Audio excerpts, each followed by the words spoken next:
പാപ്പയുടെ മരണം അത്ഭുതമാണെന്ന് വിശേഷിപ്പിക്കുന്നവർക്ക് തെളിവുകൾ നൽകുന്ന വത്തിക്കാൻ കുറിപ്പ് വത്തിക്കാൻ മാധ്യമ വിഭാഗം പുറത്തുവിട്ടു.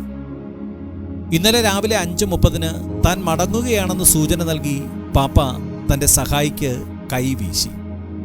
തുടർന്ന് കോമയിലേക്കും പിന്നെ ഏറെ താമസിയാതെ മരണത്തിലേക്കും.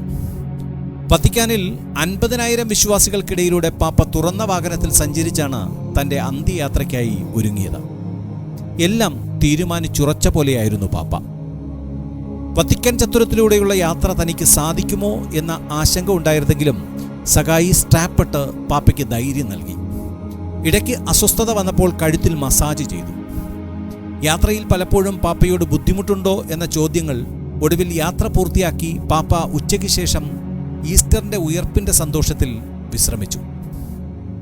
തുടർന്ന് ശാന്തമായി അത്താഴം കഴിച്ചുറങ്ങിയ പാപ്പ പിന്നെ എണീക്കുന്നത് അസ്വസ്ഥതയുടെ ലക്ഷണങ്ങളോടെ പുലർച്ചെ 5:30. പിന്നെ എല്ലാം പൂർത്തിയായി. സാധാരണക്കാരുടെ വാക്കുകളിൽ പാപ്പയ്ക്ക് ലഭിച്ചത് സുഖമരണം. എല്ലാം കരുതിയിരുന്നത് പോലെ.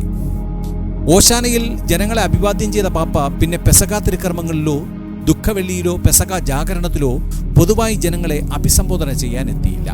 എന്നാൽ ലോകത്തിനും നഗരത്തിനും ആശീർവാദം നൽകി തന്നെ സ്നേഹിച്ച ജനങ്ങളുടെ ഇടയിലൂടെ യാത്ര ചെയ്ത പാപ്പ ഒടുവിൽ കർത്താവിൻ്റെ സന്നിധിയിലേക്ക് സന്തോഷത്തോടെയാണ് യാത്രയാകുന്നത്.